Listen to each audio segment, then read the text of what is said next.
नारी की सृष्टि और उसका भाग 1।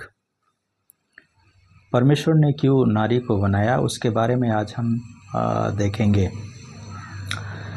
कभी कभी कुछ बातें ऐसी होती हैं जिन पर हम गंभीरता से विचार नहीं करते, या यूं कहिए कि आज के व्यस्त संसार में व्यस्तता के कारण इन बातों की ओर हमारा ध्यान नहीं जाता है। क्या हमने कभी सोचा है कि परमेश्वर ने मेरी रचना, हमारी रचना, आपकी रचना क्यों की है? आज इसी प्रश्न पर हम विचार करना चाहते हैं। परमेश्वर ने नारी की सृष्टि क्यों की? क्या अदन का सुंदर बगीचा, उसके मध्य पशु पक्षी और आदम की उपस्थिति पर्याप्त नहीं थी? सुंदर सृष्टि की रचना करने के बाद परमेश्वर ने आदम को इस सारी दुनिया का, सारी सृष्टि का, सारे जगत का अधिकारी बना दिया। इस मानव की रचना परमेश्वर ने अपने हाथों से और अपने ही स्वरूप में की थी, क्योंकि जब परमेश्वर ने मिट्टी के पुतले को रूप दे रहा था, उस समय परमेश्वर ही वहाँ उपस्थित था और कोई अन्य की उपस्थिति वहाँ नहीं थी, जिसके परिणाम स्वरूप उसका ही रूप, उसका ही छाया, उसका ही उपस्थिति मनुष्य के पुतले पर पड़ती और किसी अन्य की उपस्थिति उस मनुष्य के ऊपर नहीं पड़ी। इसलिए परमेश्वर ने इस मिट्टी के पुतले को, अर्थात इस मनुष्य को, न केवल अपने स्वरूप में बनाया, लेकिन अपनी सांस उसमें फूंक कर मनुष्य का जो पुतला बनाया था परमेश्वर ने, उसमें जीवन प्रदान किया। दूसरे शब्दों में हम कह सकते हैं कि मानव परमेश्वर का प्रतिरूप है, मनुष्य परमेश्वर का प्रतिरूप है। इस मनुष्य के पुतले अर्थात आदम की सृष्टि के पीछे परमेश्वर का उद्देश्य था, जिसको हम उत्पत्ति की किताब 2 अध्याय और उसका 15 पद में इस प्रकार से पढ़ते हैं। तब यहोवा परमेश्वर ने आदम को लेकर अदन की वाटिका में या बगीचा में रखा कि वह उस बगीचे की देखभाल करे। अब सारा काम सही तरीके से चलने लगा और आदम जानवरों और सुंदर पक्षियों, फूल व पेड़ पौधों के मध्य चलने फिरने लगा। परमेश्वर जो सर्वशक्तिमान और सर्वज्ञानी है, उसे हर परिस्थिति का आभास रहता है। वह स्वयं कहता है, आदम का अकेला रहना अच्छा नहीं है। भले ही आदम के निकट सारी सुविधाएं थीं, परंतु वह शारीरिक, बौद्धिक और सामाजिक रूप से बिल्कुल अकेला था। वह जानवरों और पक्षियों के साथ अपने विचारों व सुख दुख का आदान प्रदान नहीं कर सकता था, इसलिए बहुत अकेला था। और इसलिए परमेश्वर ने कहा, आदम का अकेला रहना अच्छा नहीं है। वचन में आगे परमेश्वर कहते हैं, मैं उसके लिए एक ऐसा सहायक बनाऊंगा जो उससे मेल खाए। परमेश्वर ने कहा, मैं उसके लिए अर्थात मनुष्य के लिए, आदम के लिए, आदमी के लिए, इंसान के लिए एक सहायक जो उसके लिए हो, जो उससे मेल खाएगा, उसको मैं बनाऊंगा। प्रिय बहनों, परमेश्वर ने कैसे सहायक के लिए कहा? हम इस शब्द की तुलना किसी और शब्द से नहीं कर सकते हैं। यह एक अतुलनीय है, मतलब इसको हम डिवाइड नहीं कर सकते, बंटवारा नहीं कर सकते। इसी रीति से परमेश्वर ने यूहन्ना की किताब उसका 3 अध्याय और उसका 16 पद में हम लोग पढ़ते हैं कि जो परमेश्वर के प्रेम का वर्णन करता है वहाँ पे, और परमेश्वर का प्रेम किस प्रकार से वहाँ पे प्रकट किया जाता है। वहाँ पे लिखा है पहले भाग में, परमेश्वर ने जगत से ऐसा प्रेम किया। अब इस शब्द की कोई सीमा नहीं है। ये एक ऐसा शब्द है जो हमारे समझ से परे है, लेकिन परमेश्वर ने एक ऐसे ही सहायक को रचने का वर्णन किया और निर्णय लिया। उसने योजना बनाई और वह एक ऐसी योजना बनाई और वो एक ऐसी रचना होगी जो इस मानव से मेल खा सके। और उस अतुलनीय रचना में मैं और आप अर्थात नर में से निकाली गई एक नारी है। आइए इस पद के इस संदर्भ में, इस संदर्भ के माध्यम से, इस पद के माध्यम से हम विचार करेंगे कि परमेश्वर ने नारी की सृष्टि क्यों किया। तो नारी की सृष्टि करने के लिए उसके पीछे जो पहली बात है वो ये है कि आदम के अकेलापन को दूर करने के लिए परमेश्वर ने आदम के अकेलेपन को दूर करने के लिए नारी की सृष्टि की। और इसलिए परमेश्वर ने नारी की सृष्टि आदम के अकेलेपन को दूर करने के लिए किया। क्या आदम वास्तव में अकेला था? क्या नारी ही पुरुष के अकेलेपन को दूर कर सकती है? इसमें कितनी सही है या ये कितना हद तक सही है? विवाह से पहले भी पुरुष अपने जीवन को व्यतीत करता है और उसका कार्य सही रूप से चलता है, लेकिन याद रहे उस समय भी एक स्त्री ही उसके अकेलेपन को दूर करती है, जिसे वह अपनी मां के रूप में देखता है। उसकी ममता की छांव में वह एक सुंदर व्यक्तित्व को प्राप्त करता है। सबोपदेशक की किताब उसका 4 अध्याय और उसका 9 पद से, सबोपदेशक की किताब उसका 4 अध्याय और उसका 9 से 12 पद में इस प्रकार से लिखा है, 1 से 2 अच्छे हैं, क्योंकि उनको अपने परिश्रम का अच्छा फल या अच्छा प्रतिफल मिलता है। 10 पद में लिखा है, क्योंकि यदि उनमें से एक गिरे तो दूसरा अपने साथी को उठाएगा, परंतु उस पर हाय कि जब वो अकेला गिरे तो उसको उठाने वाला कोई दूसरा ना हो। 11 में लिखा है, फिर यदि 2 व्यक्ति साथ सोएं तो वे गर्म रहते हैं, परंतु एक अकेला कैसे गर्म रह सकता है। 12 पद में लिखा है, अकेले व्यक्ति पर कोई तो प्रबल हो सकता है, परंतु 2 होने से वे उसका सामना कर सकते हैं। 3 लड़ियों से बटी रस्सी जल्दी नहीं टूटती। 12 पद को फिर से, अकेले व्यक्ति पर कोई तो प्रबल हो सकता है, परंतु 2 होने से वे उसका सामना कर सकते हैं। 3 लड़ियों से बटी रस्सी जल्दी नहीं टूटती। तो इस जगह में हम देखते हैं कि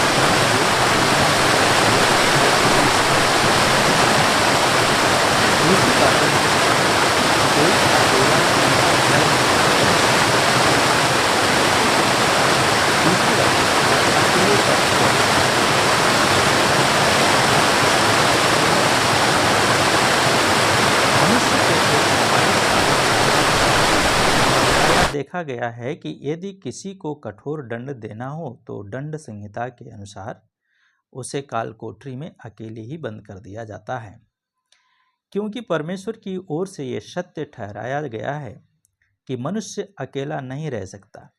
उसे एक साथी की बहुत ही आवश्यकता है, और परमेश्वर ने इस अकेलेपन को दूर करने के लिए ही एक नारी की सृष्टि की। जबकि परमेश्वर ने अनेक पशु पक्षी, पेड़ पौधों और रंग बिरंगे फूलों के बगीचे को सजाया था, लेकिन आदम इस सुंदर सृष्टि के आनंद को किसी से बांट नहीं सकता था। यह पशु पक्षी उसे आंशिक रूप से ही एक ऐसा या एक तरफा संगति दे सकते थे। आदम उनसे बात तो कर सकता था, लेकिन उनसे कोई प्रत्युत्तर प्राप्त नहीं कर सकता था। आदम बहुत अकेला था, और इसी अकेलेपन को दूर करने के लिए, उसे संगति देने के लिए एक नारी की सृष्टि परमेश्वर के द्वारा की गई। तो मनुष्य के साधारण शब्दों में, एक मनुष्य का अकेलेपन को दूर करने के लिए परमेश्वर ने एक नारी की सृष्टि की, और उसी के पसली को निकाल करके एक उसने नारी को बनाया। दूसरी बात है सहायता के लिए। नारी की सृष्टि परमेश्वर ने क्यों किया? इसलिए कि वो मनुष्य की सहायता करे। नारी पुरुष की सहायक होने के लिए सृजी गई है। यदि हम अब्राहम के जीवन को देखें तो सारा को हम उसके सहायक के रूप में पाते हैं। उत्पत्ति 12 अध्याय उसका 1 पद में जब परमेश्वर अब्राहम से कहता है कि अपने देश और अपनी जन्मभूमि और अपने पिता के घर को छोड़कर उस देश के लिए निकल जा जो मैं तुझे दिखाऊंगा, तो ये कार्य करना अब्राहम के लिए कोई आसान बात नहीं था। लेकिन वह इस निर्णय तक क्यों पहुंच सका? क्योंकि सारा उसके निर्णय में सहायक बन गई, और उसने अब्राहम को हियाव बनाया होगा, और उसने हिम्मत दिया कि और उसके साथ निरंतर बने रहने का आश्वासन दिया, उसके साथ चलने का आश्वासन दिया। अब्राहम अकेला नहीं था, उसकी पत्नी उसकी सहायक के रूप में खड़ी हो गई। आज भी कितनी ऐसी बहनें हैं जो कठिन निर्णय के समय अपने पति की सहायक बन जाती हैं और अपने पति को अकेला नहीं छोड़ती। ऐसा करके वह परमेश्वर के उद्देश्य को पूरा करती हैं, और उनका पति ऐसी जीवन साथी को प्राप्त कर अपने को कभी अकेला और असहाय अनुभव नहीं करता है। लेकिन इसके विपरीत आज कितनी ऐसी बहनें हैं जो परमेश्वर के इस उद्देश्य को पूरा करने में असफल हैं। यदि पति का स्थानांतरण हो जाता है तो पत्नी अपनी नौकरी नहीं छोड़ती, उसे अकेला ही जाने देती, और इसका परिणाम यह होता है कि पति बीमारी, चिंताओं और परीक्षाओं में अकेला और असहाय हो जाता है, और शैतान ऐसे समय का लाभ उठाने से नहीं चूकता। कितनी पत्नियां ऐसी हैं जो अपने पति और परिवार के पतन का कारण बन जाती, क्योंकि उन्होंने सही रूप में उनकी सहायक बनकर मार्गदर्शन नहीं किया। पहला कुरिन्थियों की किताब उसका 7 अध्याय 5 पद में पौलुस कुरिन्थ की कलीसिया को लिखता है, तुम एक दूसरे से अलग ना रहो, परंतु केवल कुछ समय तक आपस की सम्मति से प्रार्थना के लिए अवकाश मिले, और फिर एक साथ रहो। ऐसा ना हो कि तुम्हारे असंयम के कारण शैतान तुम्हें परखे। यहाँ पे पौलुस प्रेरित कुरिन्थ की मंडली को लोगों को एक सलाह देता है, और वो ये है कि तुम में से हर एक अपनी पत्नी से अलग ना रहे, अपने परिवार से अलग ना रहे, लेकिन एक दूसरे से कुछ समय के लिए अलग रहे, प्रार्थना करने के लिए। जब प्रार्थना करते हैं, बाइबल पढ़ते हैं, उस समय हम परिवार से अलग रह सकते हैं, अकेला समय व्यतीत कर सकते हैं, लेकिन उसके बाद में कहता है कि तुम फिर एक साथ हो जाना, कि तुम्हारे असंयम के कारण शैतान तुम्हें ना परखे।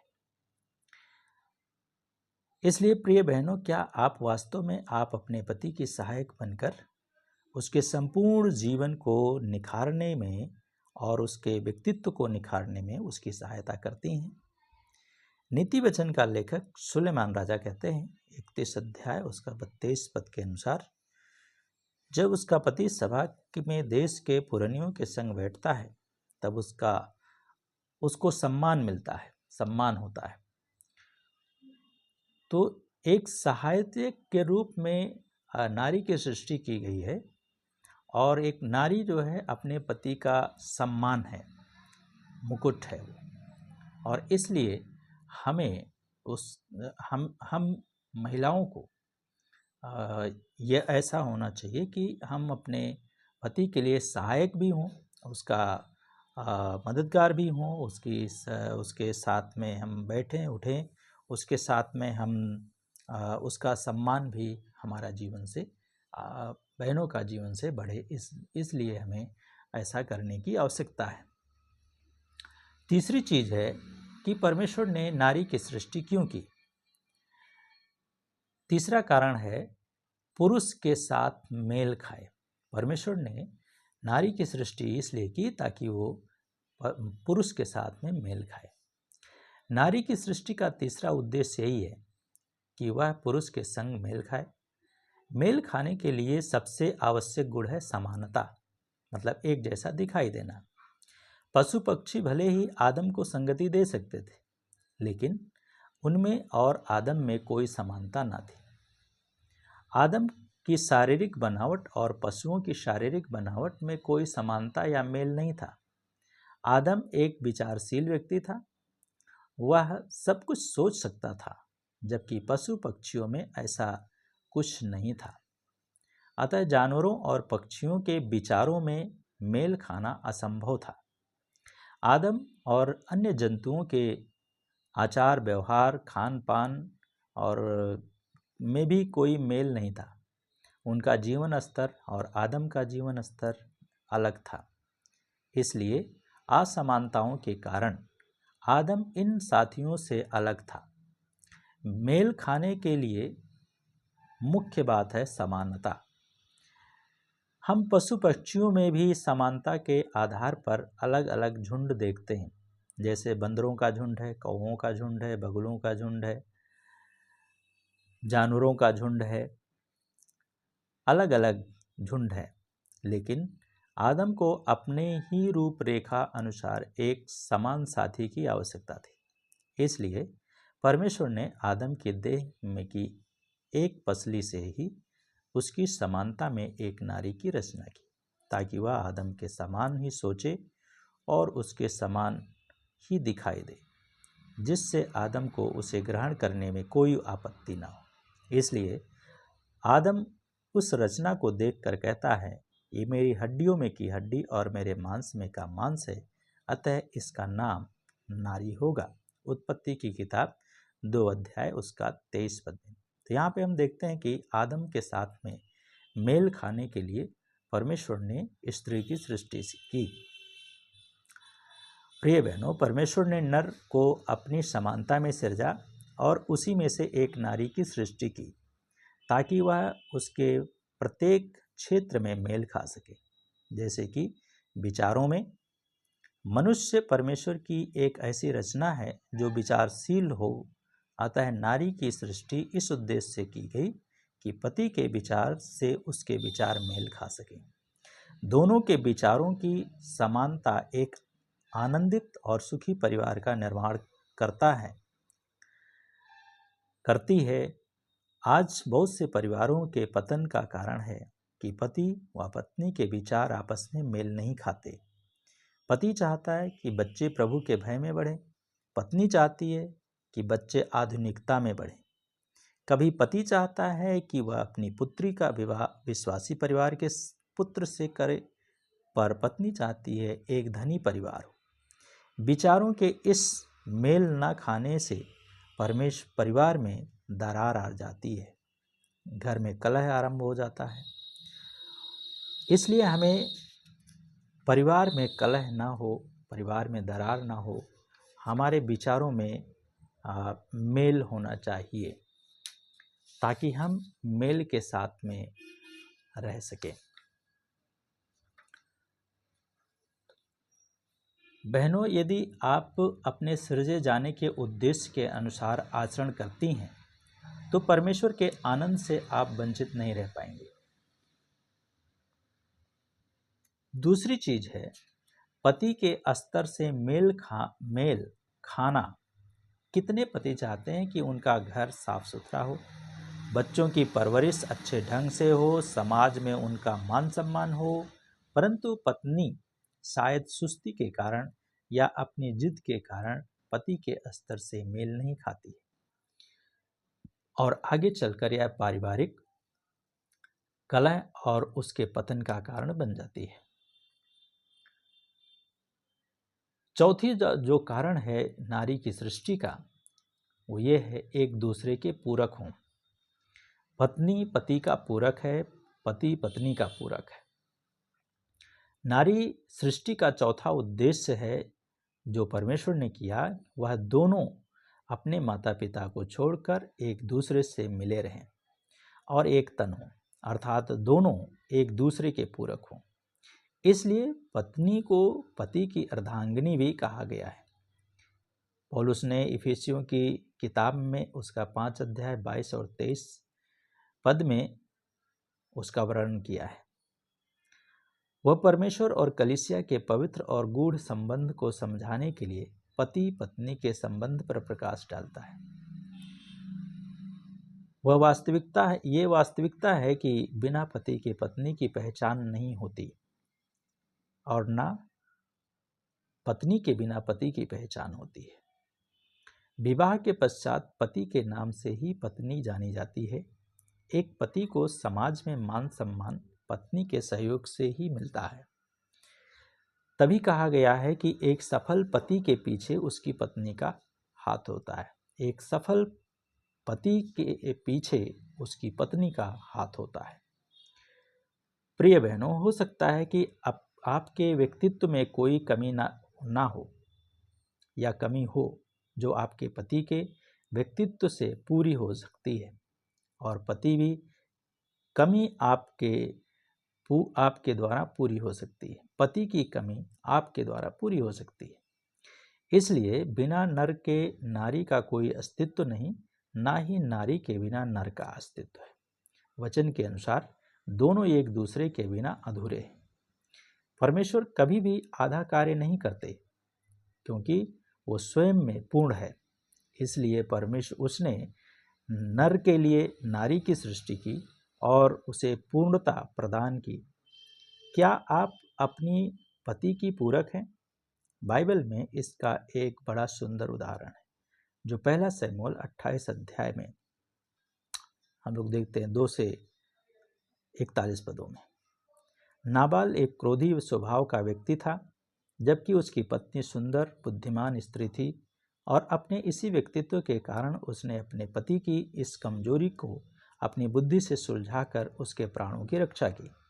इसलिए हमें जो कुछ भी और जहाँ भी हैं, हमेशा याद रखना चाहिए कि नारी की सृष्टि परमेश्वर ने यूं ही नहीं की है, पर वह पुरुष के अकेलेपन को दूर करने, उसकी सहायक बनने के लिए और उससे मेल खाने के लिए उसकी पूरक है।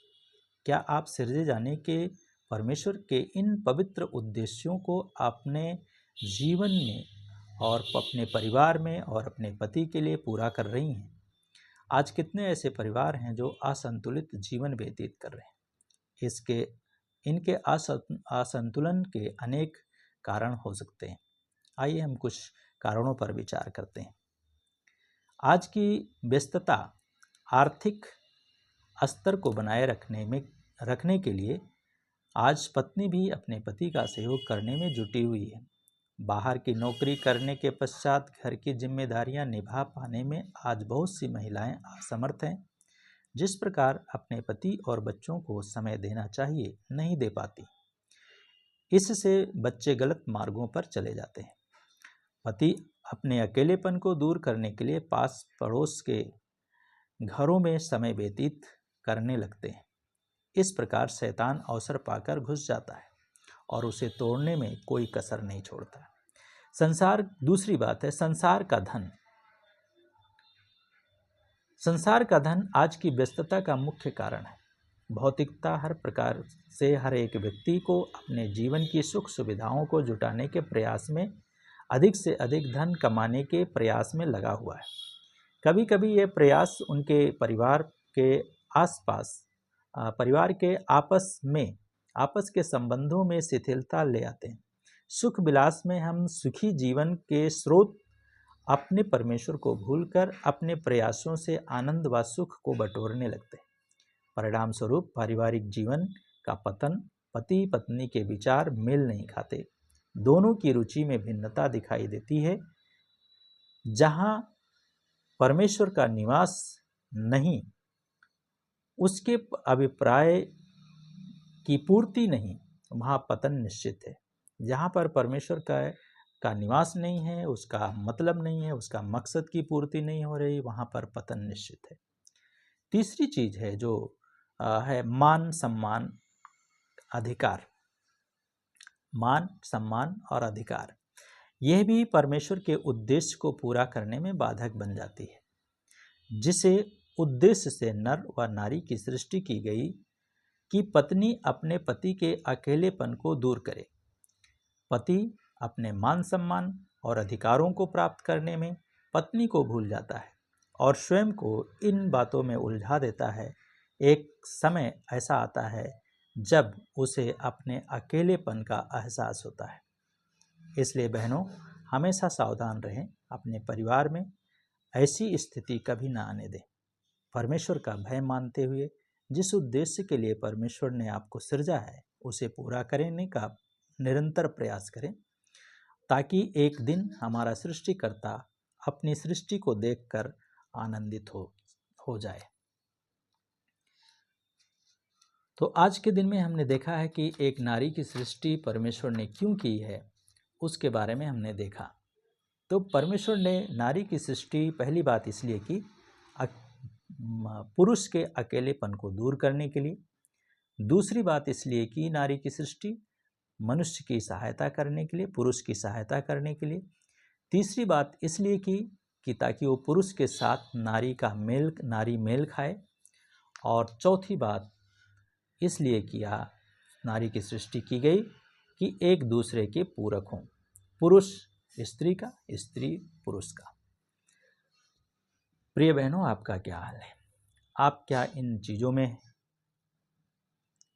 हैं या नहीं हैं, हमें नहीं मालूम। आप अपना आकलन करें और अपने जीवन में यदि कहीं गलती आती है तो उसको सुधार करके अपने पारिवारिक जीवन को अच्छा बनाएं, ताकि उसके द्वारा परमेश्वर की महिमा हो। आइए आपके लिए प्रार्थना करें। हमारे पिता, हम आपका धन्यवाद करते हैं इस समय के लिए और आपके अनुग्रह दया के लिए। प्रार्थना करते हैं इन प्रिय बहनों के लिए और उनके परिवार के लिए, उनके बच्चों के लिए। आपका आशीष उनके साथ हो और अपने मुख का प्रकाश चमकाएं, अपना दृष्टि उनकी ओर करें, ताकि उनका परिवार खुशहाल बने और वो अपने पारिवारिक जिम्मेदारी को पूरी कर सकें। उन्हें बल और सामर्थ्य दीजिए, अपने क्रूस की सामर्थ्य दीजिए। आपका लहू में हम सभी बहनों को, उनके परिवार को, उनके बच्चों को समर्पित करते हैं और आपका आशीष मांगते हैं। धन्यवाद के साथ उनके जीवन को आपके हाथ में देते हुए इस प्रार्थना को यीशु के नाम से मांगते हैं, आमीन। प्रभु आशीष दे आप सबको।